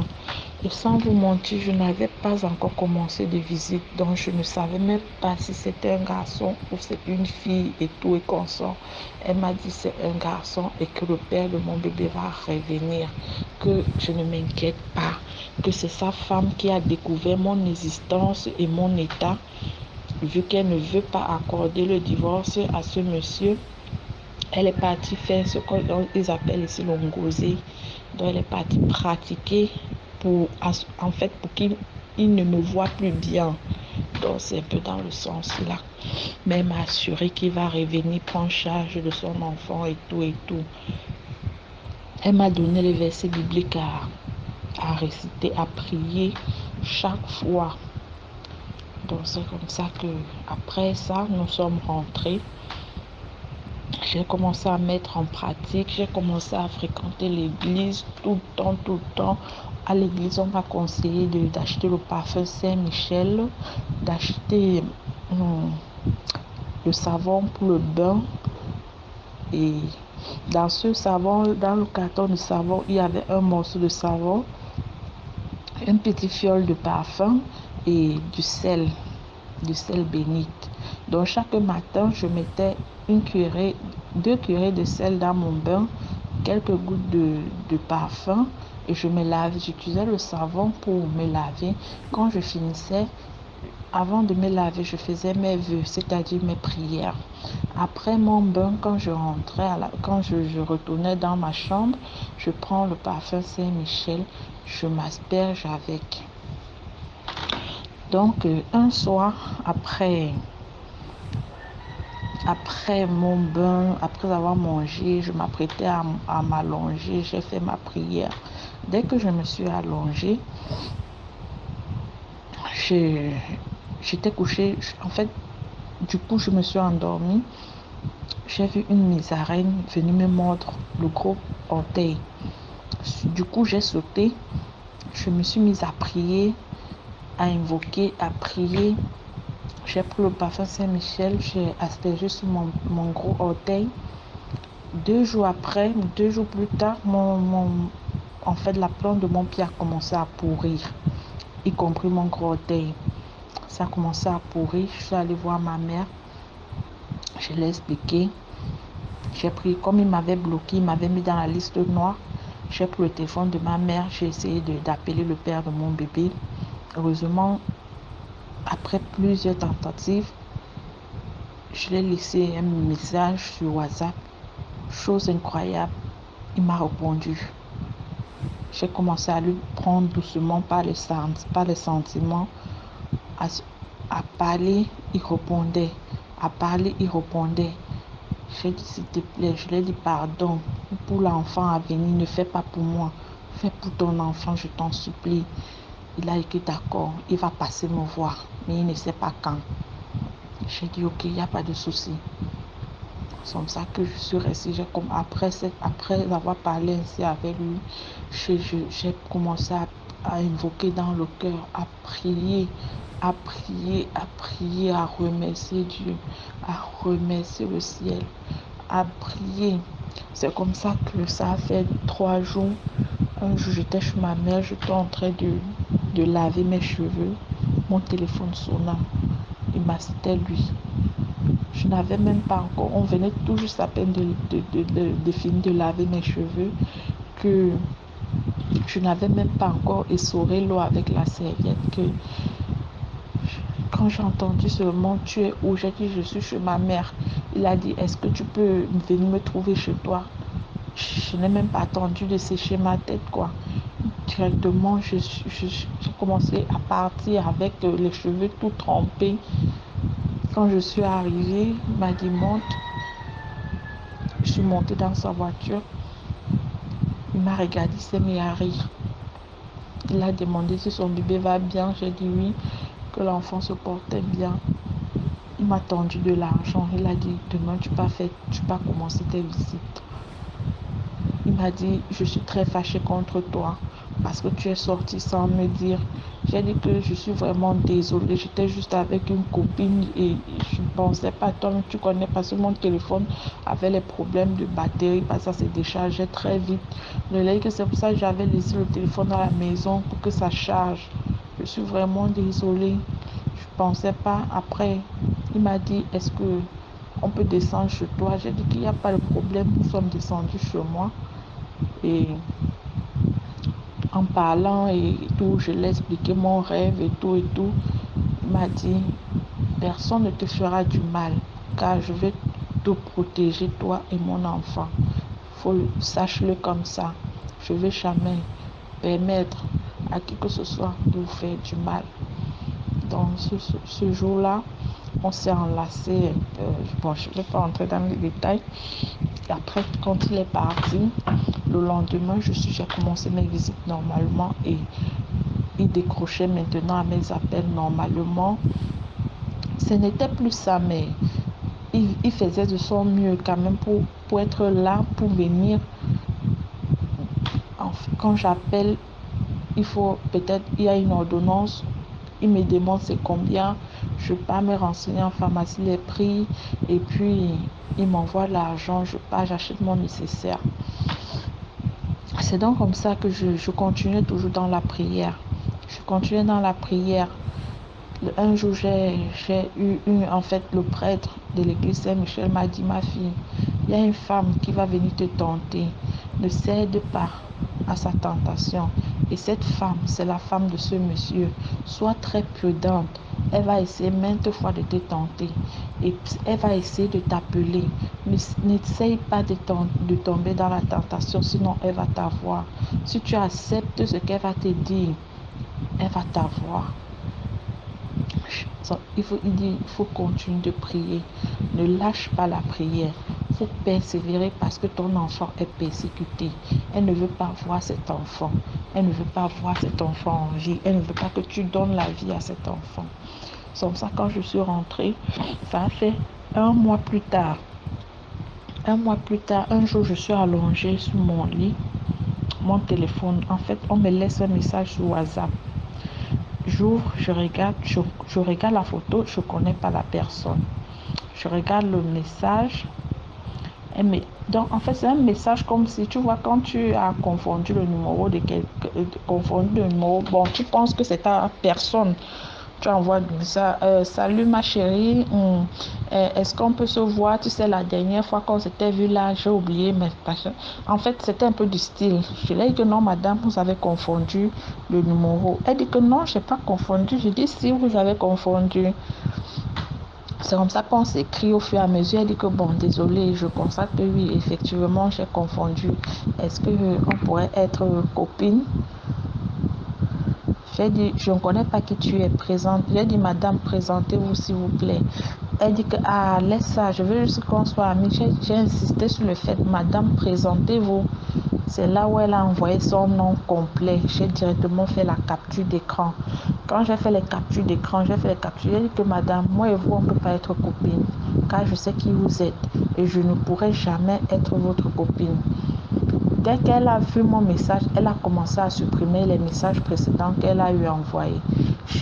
Quand j'ai vu qu'elle commençait à supprimer ces messages, j'ai dit que mais pourquoi vous supprimez vos messages? Sachez que moi j'ai déjà fait les captures d'écran. Dès qu'elle a vu mon message que j'ai dit non, j'ai fait les captures d'écran, elle n'a plus écrit. Elle est restée silencieuse. Directement les captures d'écran, j'ai renvoyé ça au père de mon bébé. J'ai dit, est-ce que tu connais cette dame? J'ai envoyé avec son profil WhatsApp. Est-ce que tu connais cette dame? Il dit oui, il a regardé les messages avec le nom qu'elle m'avait, son nom complet qu'elle m'avait envoyé. Il dit oui, c'est mon épouse. J'ai dit que maintenant, qu'est-ce que tu en penses? Je me sens en danger. Il m'a dit non, tu n'es pas en danger car je vais te protéger. J'ai dit d'accord, il m'a rassuré. Je suis restée tranquille. C'est comme ça que j'ai commencé à avoir les persécutions par les appels téléphoniques. Elle passait mon numéro à ses copines de m'appeler pour me menacer. Chaque fois, quand un numéro m'appelle, on commence les menaces. Je raccroche, je fais les captures d'écran des numéros, j'envoie. Il me dit que oui, je connais telle, c'est ma collègue de travail. C'était comme ça tout le temps, je me sentais plus à l'aise. Mon bas de pied aussi était en train de pourrir. J'ai commencé à aller à l'église, on priait sur ça, je brûlais les encens à la maison. Jusqu'à mon ongle est tombé, mon ongle du gros orteil est tombé et un nouveau a commencé à pousser. Finalement, à un moment donné, j'ai accouché de mon bébé, un garçon, effectivement, comme la voyante, la sœur de ma voisine avait prédit. Il a reconnu son enfant, tout. Mon pied a commencé à aller de mieux en mieux, tout allait bien pour moi. Après, ma mère a commencé la maladie. Malheureusement, j'ai dû vendre mon commerce pour lui faire rentrer au pays. Quand l'enfant a eu 6 mois, son père encore a déconné. Il m'a effacé complètement. Le seul message qu'il m'a envoyé, qui m'est parvenu, c'était rendez-vous acquis de droit, c'est-à-dire au tribunal. Je n'arrivais pas à y croire. Je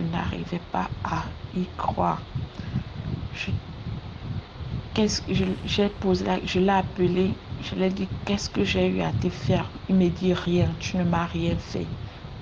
Tu ne m'as du tout rien fait. C'était le 14 février 2022. Directement sur son statut, j'ai vu l'état avec les femmes en train de passer la Saint-Valentin. Moi, j'étais là avec l'enfant sur les bras. Je ne sais pas si je vais monter, si je vais descendre.